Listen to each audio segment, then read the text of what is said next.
Hello everyone, and welcome back to my channel, where sometimes I make goofy multi-track videos in a tree, and sometimes I tell you how to play your All-State etudes. Today we'll be talking about how to play your All-State etudes. This video will be covering number 1 on the TMEA website, which is also known as Kling 2. Before we begin, remember to hit that like button and that subscribe button. It really helps me out. I want to talk about the format of this video and metronomes for a moment. It is really important to practice with a metronome that is subdivided, so that you can also continue to subdivide when you perform this without a metronome. But this is a piece with a few ritardandos printed, and with a few artful ritardandos that we can add. We'll talk about that later, which does make it a little weird to just play it straight with a metronome. Let me give you a little backstory on what I did in order to solve this in my own video. I didn't always do things this way, but now I like to record my video and audio separately. And if you do that, it means you need to lip sync to yourself, which is really hard to do in a piece where there's so much push and pull and when there's not a metronome going. So what I had to do was I had to make a kind of weirdly customized metronome in GarageBand by going in and cutting and pasting all the beats and the subbeats exactly where I wanted them.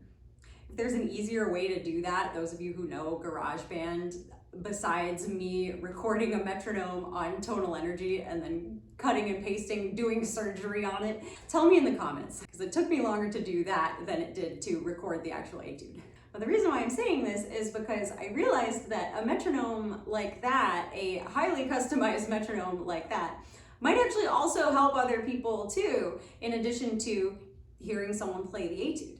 So what you're about to see is 3 different versions of the same track. 1, I'll just play it. 2, I'll play it along with the metronome. And 3, I'll give you just the metronome so you can play along with all those ritardandos yourself too. I'll put shortcuts in the description so you can easily skip to any of these parts. This will be a performance tempo metronome. I chose quarter equals 84, which is within the suggested tempos on the TMEA website. But I would really recommend, as you begin practicing this piece, to practice it at a much slower practice tempo. Think between quarter equals 50 and 60 for several weeks and gradually make the tempo faster until you're ready to play it at the recommended performance tempo. So when you're finally ready to play it at performance tempo, you can use my goofy metronome.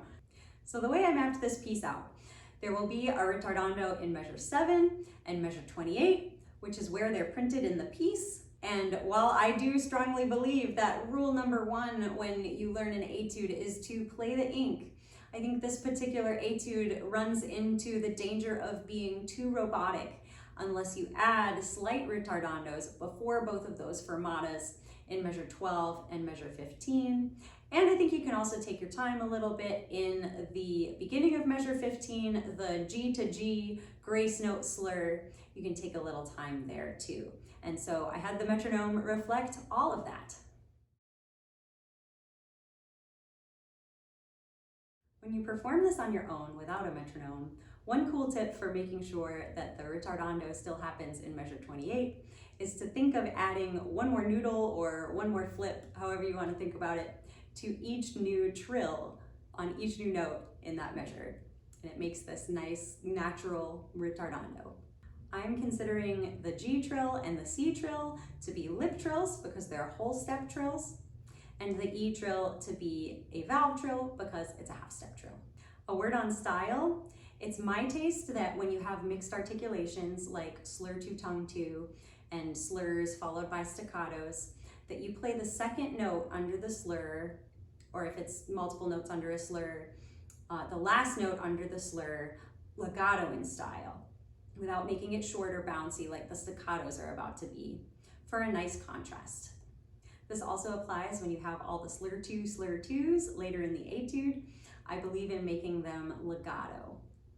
A lot of times in this etude, you'll have Fs, Gs, and As on and above the staff, all next to each other. You could do all of those notes thumb open if you're comfortable with that.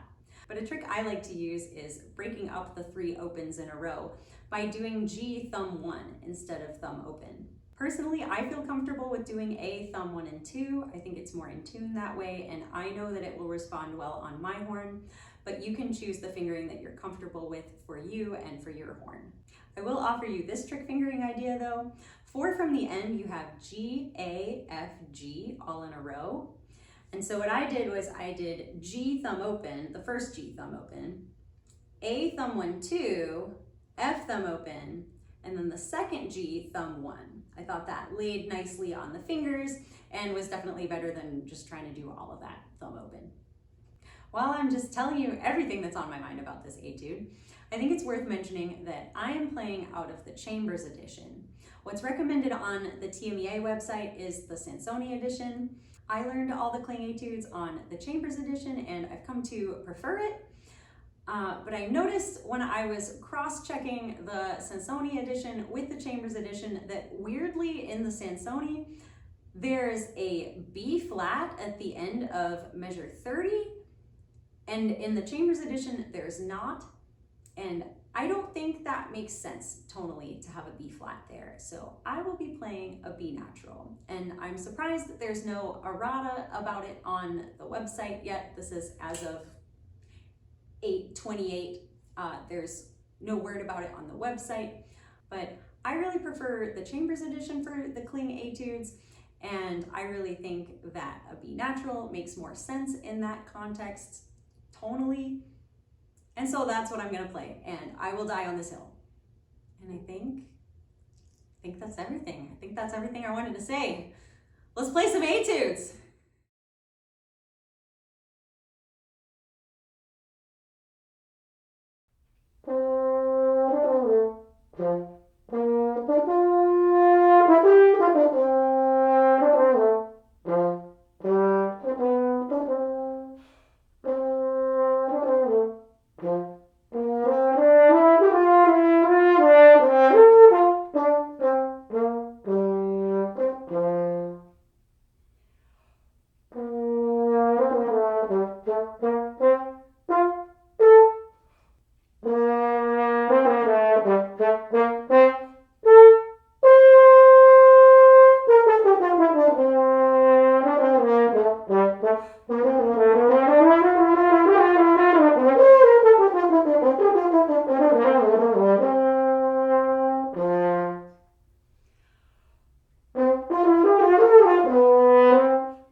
If you like the video, please subscribe. I like to post both humorous and educational content on my channel, and arrangements by myself and others. I post new videos on Tuesdays. I try and do it every Tuesday, but sometimes I have a life. Sometimes. Have a great week and see you next time.